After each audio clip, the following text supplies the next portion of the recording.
бул арстандар кызыл китепке кирген жаныбарлар СИТЕС менен документи менен келиши керек. Значит, биякта учетто туруш керек болчу. Ал учетто бизде жок болгондугуна байланыштуу, значит, булар контрабанда жолу менен келген да бул жаныбарлар. Мындан ары дагы эми бул экинчиси болуп аткандыгына байланыштуу болушу мүмкүн, дагы чыгышы мүмкүн. Башка дагы багылып, ушу үй шартында багылып жаткан жапай жаныбарлар. Если бардык документтери болсо, уруксат документтери болсо, анан ал жаныбарды үй шартында кармоого мүмкүн боло турган болсо болот.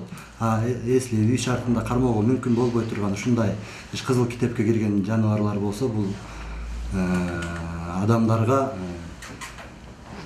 мыйзам чегинде чара көрүлөт жана бул жаныбарлар конфискация кылынат.